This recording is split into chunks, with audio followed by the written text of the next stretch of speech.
Eu não sei se os irmãos já tiveram a experiência de um dia se agradar de um produto numa prateleira de supermercado e olhar para um rótulo, para a embalagem e achar tão agradável aquele rótulo, aquela embalagem, e levar aquele produto para casa e quando experimenta o produto, chega à conclusão de que o rótulo é melhor do que o produto experimentado. Não sei quem já teve essa experiência. Meus irmãos, quando nós pensamos na palavra evangélico, que vem da palavra evangelho, nós temos a sensação de que esta palavra foi esvaziada.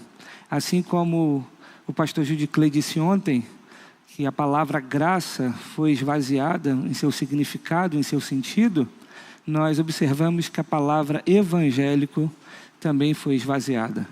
Porque esta palavra, ela começou no século XVI, a partir da Reforma Protestante, quando as pessoas rotularam os cristãos reformados de evangélico. E esses evangélicos acreditavam que somente as Escrituras era a regra de fé e prática. Somente as Escrituras era o livro da religião, o livro autorizado por Deus para conhecermos a Deus. Deus se revelou a nós através das Escrituras. Esses irmãos também defendiam que somente Cristo, é somente pela obra de Cristo, por aquilo que Cristo fez por nós na cruz, é que nós somos salvos, não pelo nosso mérito, não por aquilo que fazemos, não por conta das nossas decisões, não por conta das nossas escolhas, não por conta da nossa obediência, mas somente por Cristo nós somos salvos. Aqueles irmãos também acreditavam que essa salvação conquistada por Cristo na cruz foi dada a nós pela graça, um presente da parte de Deus, um presente imerecido. Nós não merecíamos esse presente e Deus, pela sua graça, pelo seu amor, pela sua misericórdia, resolveu nos presentear. Não porque Ele olhou para nós no corredor da história e percebeu que nós decidiríamos por Ele. Não por conta da nossa liberdade de escolha, não por conta da nossa capacidade de compreender o Evangelho. Não, Deus nos deu pela graça, um favor imerecido. E recebemos essa graça a partir da fé. E a fé é uma mão estendida, uma mão vazia que se estende para Deus para receber um presente. Isso tudo para dar somente glórias a Deus. Toda a glória e toda a adoração é dada a Deus. Esses irmãos acreditavam nestas coisas, lutavam por estas verdades, mas com o passar do tempo, estas verdades foram esvaziadas. E nós percebemos nos dias de hoje, na igreja moderna, na igreja dos nossos dias, que não é somente as Escrituras. É a Escritura e mais a revelação do profeta. É a Escritura e mais a palavra do pastor, a revelação do pastor. Nós observamos que nos dias de hoje, os evangélicos acreditam que não é somente pela graça que somos salvos, pelo mérito de Cristo, mas é pela graça e mais a nossa obediência, é pela graça e mais o nosso esforço, é pela graça e mais a nossa fidelidade, é pela graça e mais a nossa contribuição. Hoje nós observamos que não é somente pela fé que recebemos esse presente, é a nossa fé e mais o nosso sacrifício, é a nossa fé e mais o nosso compromisso. Infelizmente, a palavra evangélico, então, ela foi esvaziada. Meus irmãos, e por que isso acontece? Uma das razões é por causa do misticismo. Uma das razões é por causa de algo místico que foi incorporado à vida da igreja e que sorrateiramente tem entrado na vida das igrejas, não apenas de origem pentecostal, mas também tem alcançado as igrejas históricas. Sorrateiramente, o misticismo tem entrado e tem confundido a mente de muitos irmãos. E é sobre esse tema que eu quero compartilhar com os irmãos hoje, a partir do texto de Colossenses, capítulo 2, versículo 13 a 15, versículo 18 a 19. Diz assim a palavra de Deus: quando vocês estavam mortos em pecados e na incircuncisão da sua carne, Deus os vivificou juntamente com Cristo. Ele nos perdoou todas as transgressões e cancelou a escrita de dívida que consistia em ordenanças e que nos era contrária. Ele a removeu, pregando-a na cruz, e tendo despojado os poderes e as autoridades, fez deles um espetáculo público, triunfando sobre eles na cruz. Portanto, não permitam que ninguém que tenha prazer numa falsa humildade e na adoração de anjos os impeça de alcançar o prêmio. Tal pessoa conta detalhadamente suas visões e sua mente carnal a torna orgulhosa. Trata-se de alguém que não está unido à cabeça, a partir da qual todo o corpo, sustentado e unido por seus ligamentos e juntas, efetua o crescimento dado por Deus. Amém? Vamos orar? Feche seus olhos. Pai, nós te damos graças, adoramos o teu santo nome nessa noite. Te agradecemos, meu Pai, pela tua palavra revelada. Que a tua palavra, ó Deus, seja lâmpada para os nossos pés, ilumine a nossa mente e o nosso coração, para compreender a verdade do Senhor para nós. Ó Deus, que a tua palavra fale aos nossos corações e que o teu nome seja glorificado e honrado a partir da exposição, a partir deste culto que nós realizamos a ti. Ó Deus, seja adorado e louvado, meu Pai, nesse momento. É o que nós pedimos em nome de Jesus. Amém. Meus irmãos, a carta de Colossenses é uma carta apologética. Apóstolo Paulo escreve esta carta para defender o verdadeiro evangelho do falso evangelho. Apóstolo Paulo escreve essa carta à igreja de Colossenses porque os irmãos estavam sofrendo com uma heresia, uma forte heresia que surgiu naquela região, naquele momento, naquele tempo, e que estava atrapalhando o desenvolvimento da igreja cristã. A igreja de Colossos era uma igreja que era composta, formada em sua maioria, de pessoas que vieram do paganismo e de pessoas que vieram também do judaísmo.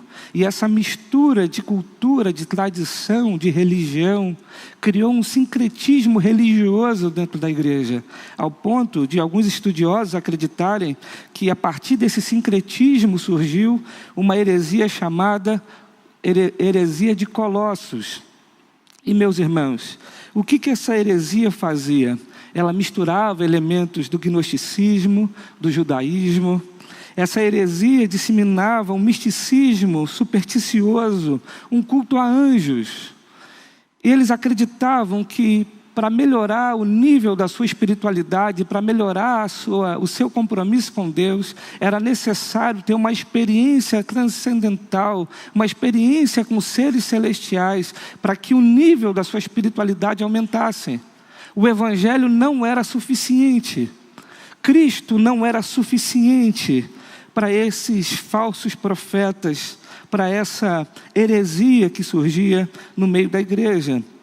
E meus irmãos, Paulo então refuta estas mentiras, afirmando que Jesus é o Criador do mundo, visível e invisível, inclusive dos anjos. Paulo escreve para dizer que Cristo, sem perder sua santidade, se encarnou e nele habita corporalmente toda a plenitude da divindade. Paulo escreve para dizer que Cristo é o sustentador do universo, o redentor da humanidade. Paulo resgata nesta carta a grandeza e a supremacia, a preeminência de Cristo. Ele é o primeiro na natureza, na igreja, na ressurreição, na ascensão, na glorificação. Ele é o único mediador, salvador e fonte de vida. Paulo quer ensinar para nós e escreveu para ensinar aquela igreja que Cristo é suficiente. Não é Cristo e mais alguma coisa. Cristo é suficiente. Mas infelizmente, meus irmãos, hoje o que nós estamos vendo no outro evangelho é que é Cristo e mais alguma coisa. E uma das razões para isso é o misticismo. O que é o misticismo? John MacArthur, no seu livro A Supremacia de Cristo, ele vai dizer que o misticismo é a ideia de que o conhecimento direto acerca de Deus ou da realidade máxima se consegue através da intuição ou da experiência pessoal e subjetiva, a parte de ou até mesmo em contradição ao fato histórico ou à objetiva revelação divina, a Bíblia. Ou seja, o que ele está dizendo é que o misticismo surge na ideia em que eu posso obter um conhecimento direto de Deus sem o intermédio das Escrituras Sagradas. Meus irmãos, isso não é possível. Isto não é possível. Deus se permitiu se revelar a nós através da sua palavra. Não há outro meio de conhecimento de Deus hoje. Nós conhecemos a Deus a partir das Escrituras Sagradas. Não há outra forma, não há outro método. Deus, por sua graça e misericórdia, decidiu revelar-se a nós. E Ele fez isso escolhendo profetas, inspirando esses profetas a escrever, a registrar a sua revelação. E nós temos acesso a esta revelação nas Escrituras Sagradas. O misticismo tenta mostrar que é possível conhecer a Deus sem o intermédio das Escrituras. E não é possível. E qual é a base do misticismo? Paulo vai responder isso no verso 18 a 19. Não permitam que ninguém que tenha um prazer numa falsa humildade, na adoração de anjos, os impeça de alcançar o prêmio. Tal pessoa, preste atenção nisso, conta detalhadamente suas visões e sua mente carnal a torna orgulhosa. Trata-se de alguém que não está unido à cabeça, a partir da qual todo o corpo, sustentado e unido por seus ligamentos e juntas, efetua o crescimento dado por Deus. O que o apóstolo Paulo está dizendo é que a base do misticismo são as visões, as revelações. Homens que dizem ter um encontro com Deus, dizem ter uma revelação especial de Deus, uma visão de Deus, uma visão do céu, uma visão das coisas de Deus. E estas visões não estão nas Escrituras Sagradas. E a partir disso, eles compreendem, então, que são alguém que representa a Deus, é mais especial que Deus. Talvez você não tenha dificuldade de compreender isso quando você olha para as falsas religiões. Por exemplo, o adventismo surgiu dessa forma. Um pastor batista do século XIX, chamado Guilherme Miller, ou William Miller, marcou a data da volta de Jesus. Ele estabeleceu uma data, pelas contas que ele fez à luz das Escrituras, estabeleceu uma data para a volta de Jesus. Quando chegou esse dia marcado, Jesus Cristo não voltou. Aconteceu então um desapontamento com esta revelação e com esta profecia. Então, de repente, um homem, um discípulo chamado Irã Edson, caminhando pelo milharal, ele olha para o céu e tem uma visão. E que visão esse homem tem?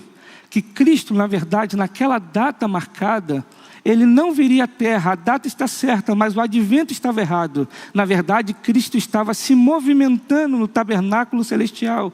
Cristo estava saindo do lugar santo para o lugar santíssimo. E agora ele estava realizando um juízo investigativo, realizando um juízo, uma pesquisa dos nossos pecados.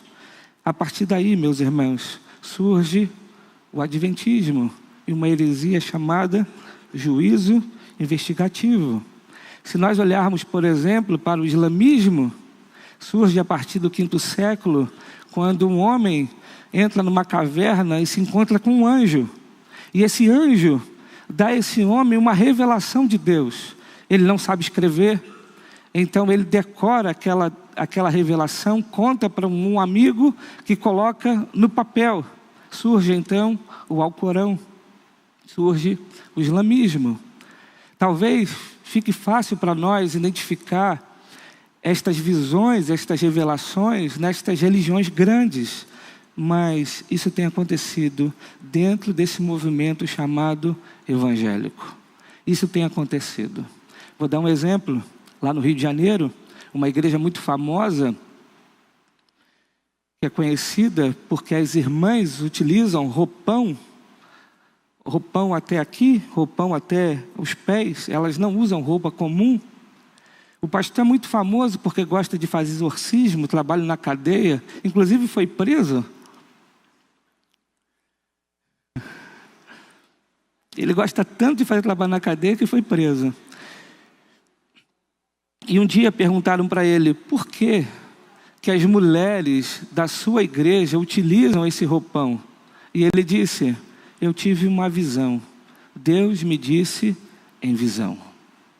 Quantas pessoas, meus irmãos, estão vivendo o jugo da religião, o peso da religião, por conta de homens que manipulam a fé, que manipulam as pessoas em nome dos seus próprios interesses, dizendo que tem uma revelação, uma experiência, uma visão de Deus.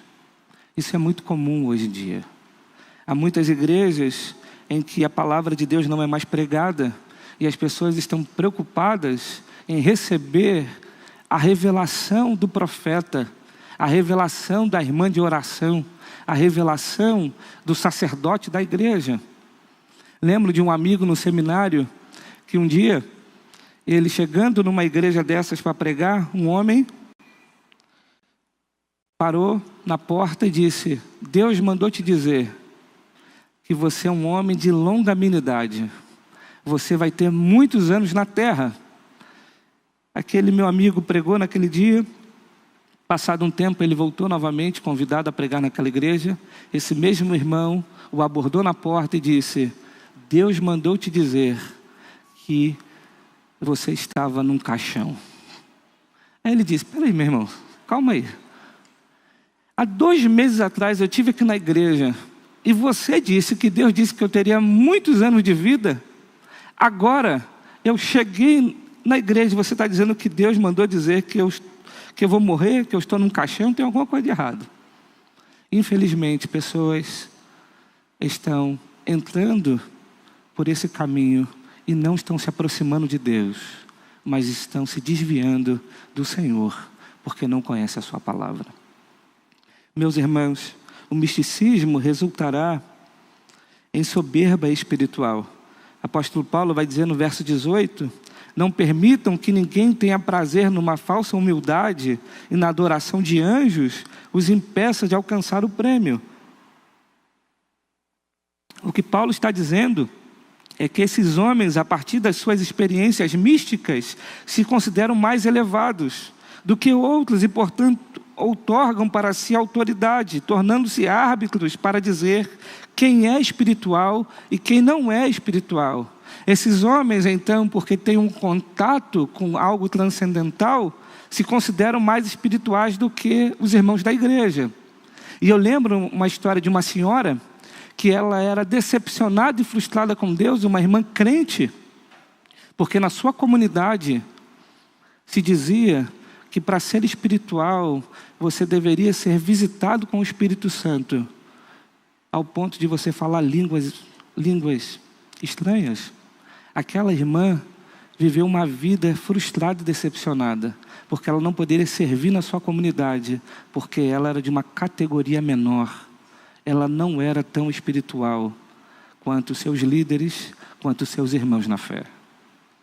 Quantas pessoas se sentem decepcionadas com Deus e frustradas, não conseguem avançar na sua vida espiritual com Deus, porque acreditam nestas bobagens, que acreditam nestas heresias, que acreditam nesse falso evangelho. Quantas pessoas não buscam mais a Deus, não querem conhecer a palavra, não têm disciplina espiritual, não buscam a oração, não buscam a comunhão na igreja, não buscam uma igreja que prega a palavra, porque estão satisfeitas com a revelação que é dada domingo após domingo, semana após semana. Meus irmãos, o misticismo resultará em soberba espiritual. Quantas pessoas julgam as outras porque se sentem mais espiritual, porque um dia teve uma experiência diferenciada. Uma coisa que a gente aprende na palavra de Deus e que é extraordinário, é que o homem espiritual, ele não é soberbo. Ou ele é espiritual ou ele é soberbo. As duas coisas não dá. Ou ele compreende que aquilo que ele sabe de Deus, aquilo que ele conhece de Deus, foi dado por Deus por revelação, porque não é a partir da sua inteligência, não é a partir do seu conhecimento, não é a partir daquilo que ele faz, mas Deus um dia abriu seus olhos, abriu a sua mente para compreender o Evangelho e, portanto, agora ele conhece a Deus.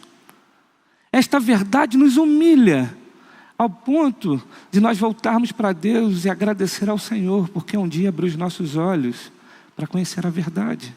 Portanto, meus irmãos, infelizmente, o misticismo resultará em soberba espiritual. Mas Paulo ainda vai dizer que o misticismo resultará em idolatria. E ele diz no verso 18, e na adoração de anjos os impeça de alcançar o prêmio. Eles estavam adorando os anjos e consideravam essa atitude humilde, pois pensavam que não podiam ir direto a Deus. O misticismo resultará em idolatria, pois não podemos colocar nada como intermédio das bênçãos de Deus. Cristo é o único mediador, e por Ele e através dEle que somos abençoados por Deus, e por Ele e através dEle que recebemos a sua graça. Meus irmãos, tudo aquilo que colocamos no lugar de Deus no nosso coração se torna idolatria. Tudo aquilo que amamos mais do que a Deus se torna uma idolatria no nosso coração. Infelizmente, nós observamos que no misticismo isso é muito comum. Porque no misticismo, os objetos se tornam mediação para as bênçãos de Deus. Não é assim? Você precisa beber um copo d'água para que você receba a bênção de Deus. Isso é muito comum, infelizmente. O misticismo adentrou nas nossas igrejas e as pessoas estão caindo em idolatria. Hoje há um crescimento espantoso entre os setores evangélicos do uso do copo d'água, da rosa ungida, do sal grosso, das pulseiras abençoadas, pentes santos, kit de beleza da rainha Esther, peças de roupas de entes queridos, oração no monte, no vale, óleos de oliveiras de Jerusalém, água do Jordão, sal do vale, trombetas de Gideão e o cajado de Moisés e tantas outras bobagens. Estão colocando objetos para mediação das bênçãos de Deus. Como se fosse necessário que Deus nos abençoasse a partir destas coisas. Meus irmãos, a fonte da bênção de Deus é Jesus Cristo. A graça de Deus é derramada sobre nós a partir de Jesus Cristo. As misericórdias de Deus nos alcançam por causa de Jesus Cristo. Não seremos mais abençoados e menos abençoados porque bebemos um copo d'água. E nós precisamos deixar essas crendices de lado, porque isso resultará em idolatria aos nossos corações. Meus irmãos, aprenda uma questão simples. Se você colocar qualquer coisa, qualquer pessoa, viva ou morta, qualquer ser espiritual como mediador para receber as bênçãos de Deus, você está em idolatria. Qualquer coisa que se torne mediação por uma bênção do Senhor, isso é idolatria. Portanto, cuidado, porque o misticismo vai levar a você à idolatria. Paulo ainda vai dizer que o misticismo não é espiritual, mas é carnal. Ele diz, tal pessoa conta detalhadamente suas visões, e sua mente carnal a torna orgulhosa. O misticismo cria uma ilusão de espiritualidade, mas ele é carnal. Cuidado com esses profetas que se consideram muito espirituais. Cuidado com esses homens que se outorgam para si uma espiritualidade visível aos olhos dos homens. Cuidado. Porque os homens espirituais, meus irmãos, manifestam sua espiritualidade a partir do seu compromisso com Deus. Um homem espiritual será reconhecido pelo outro homem espiritual. E não precisa da manifestação de dons, não precisa da manifestação de milagres, não precisa da manifestação de poder para que a gente reconheça um homem espiritual. Basta olhar para a vida deste homem e perceber que este homem hoje é mais parecido com Cristo do que ontem. Basta olhar para a vida deste homem e perceber que hoje os frutos do Espírito estão mais desenvolvidos da sua vida do que ontem. Basta olhar para este homem hoje e perceber que ele quer viver para Deus e para a glória de Deus, apesar dos seus pecados, das suas lutas diárias. Não precisa de manifestações de pirotecnia, de holofotes virado para o homem, como se ele fosse poderoso. Meus irmãos, espiritualidade não se mede desta forma, isto é carnalidade. Não tem nada a ver com Deus.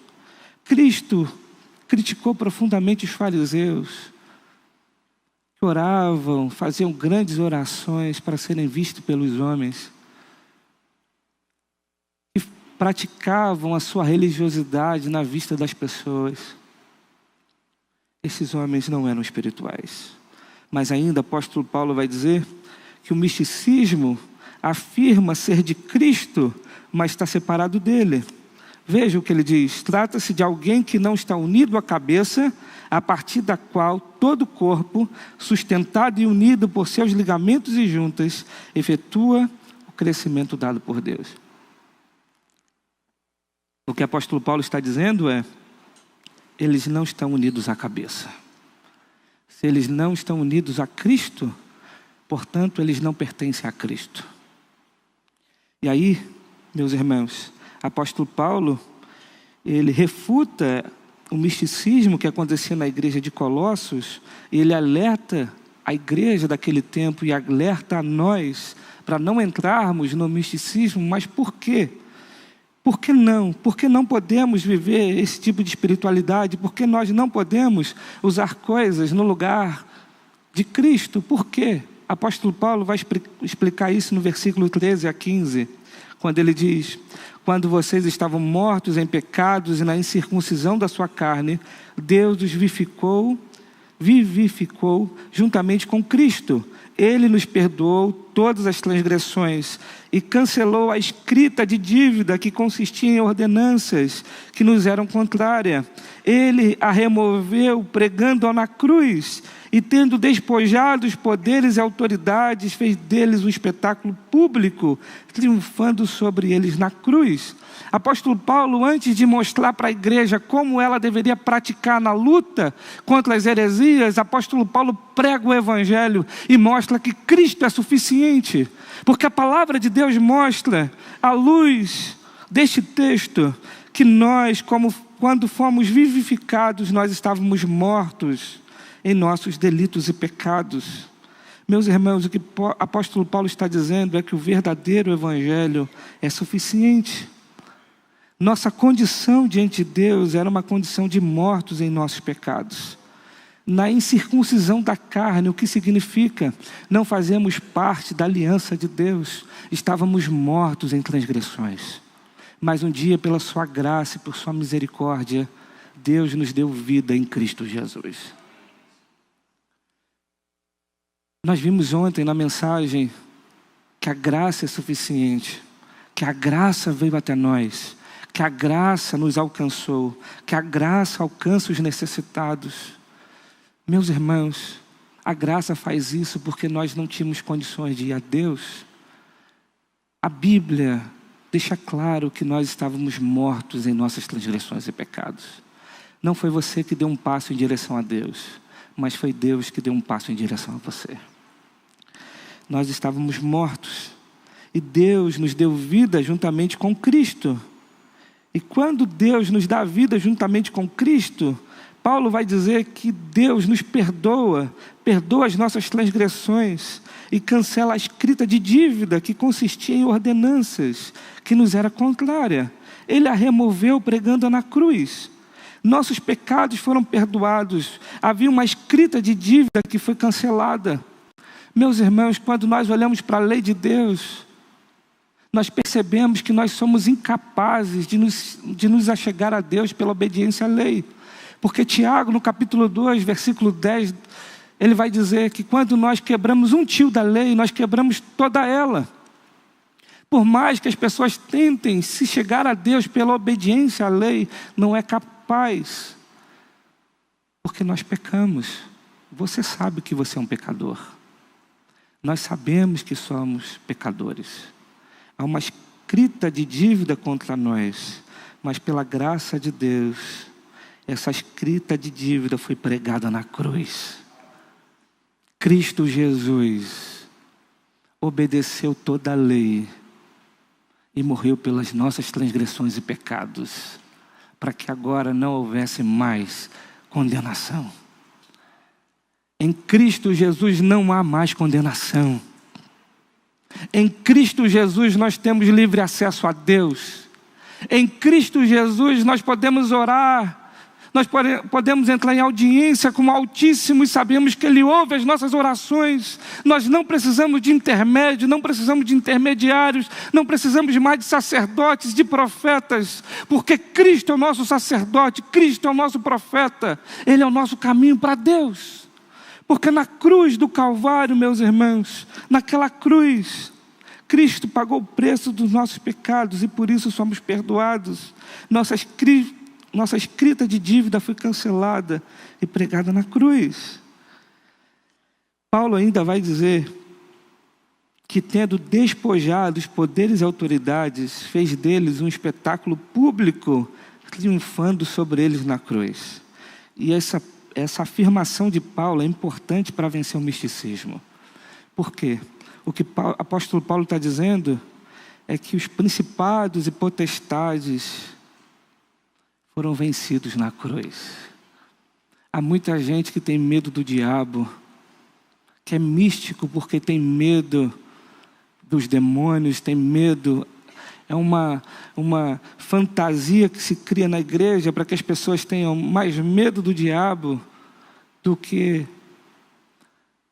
temor a Deus. O misticismo leva as pessoas a ficarem aprisionadas com medo do hoje, com medo do amanhã. Mas o que a palavra de Deus está dizendo é que Cristo despojou os poderes e autoridades, fez deles um espetáculo público, triunfando sobre ele na cruz. Ele venceu o inimigo, tirou suas armas e os expôs à vergonha pública. A linguagem aqui de Paulo é uma linguagem militar. Quando um soldado vencia o outro no campo de batalha, ele desarmava o vencido, tirava a armadura e pegava as suas armas. O amarrava em seu carro de combate e entrava em triunfo na cidade. O povo festejava e homenageava o exército e agredia os derrotados.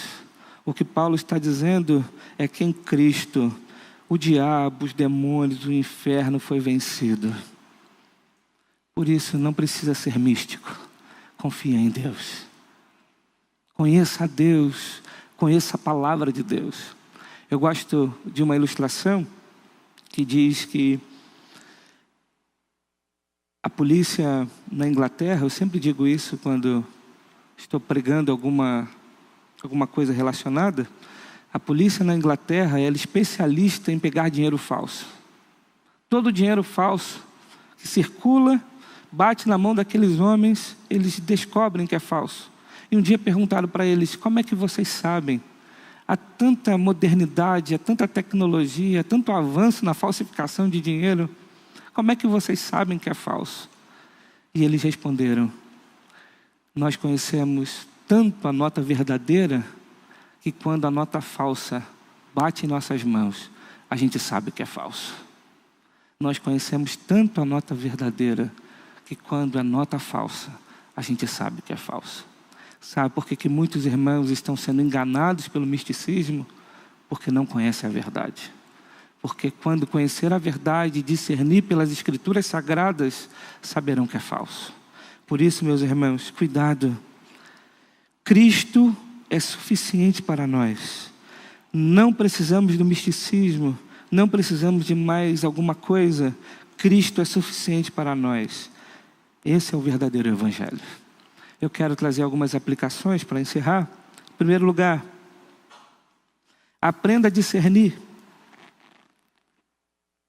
Sempre que disserem para você que é necessário algo mais, Cristo e mais alguma coisa, tenha cuidado, porque esse é o falso evangelho.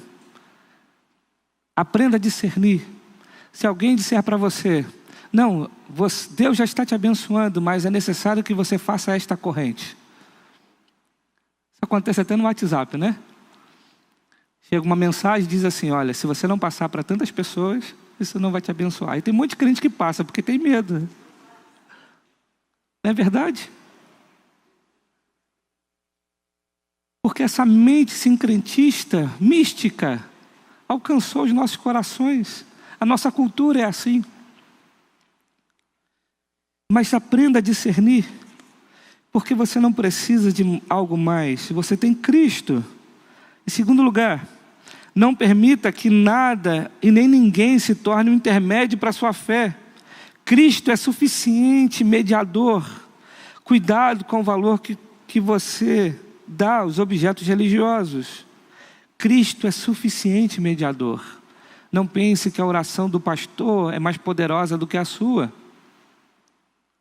Pastor, ora por isso? Claro que a gente pode orar.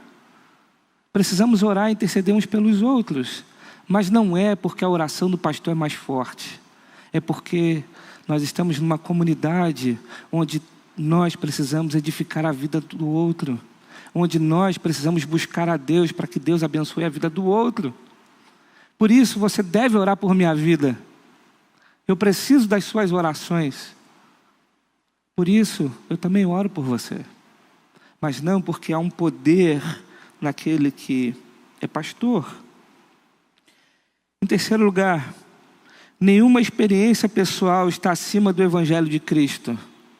Nenhuma experiência pessoal está acima do Evangelho de Cristo. Ah, pastor, eu tive aquela experiência com Deus. Meu irmão, é tua experiência com Deus. Ela está na Escritura? A Escritura diz para você que essa tua experiência é válida? As Escrituras mostram para você que essa experiência que você diz que tem é algo que vem de Deus e que te aproximou de Deus? Pastor, eu tive um sonho, eu tive uma visão. Eu tive um sonho. Meu irmão, é seu sonho.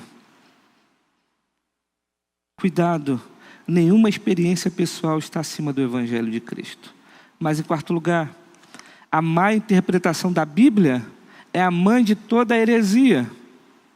O misticismo irá usar o texto bíblico para justificar suas práticas, mas observe a mensagem que Deus quer transmitir através desse texto. Você pode dizer, mas pastor, há tantos textos na Bíblia. O misticismo vai usar a Bíblia para justificar suas práticas. Mas, geralmente, os textos utilizados não são textos normativos. São textos narrativos, descritivos e não normativos. Um exemplo, as 7 semanas do mergulho... Esqueci o nome. De Naamã. As 7 semanas do mergulho de Naamã. Não está escrito na Bíblia? E quem disse que aquilo é normativo para a vida da igreja? Meus irmãos, nós precisamos compreender que a má interpretação da Bíblia é a mãe de toda a heresia.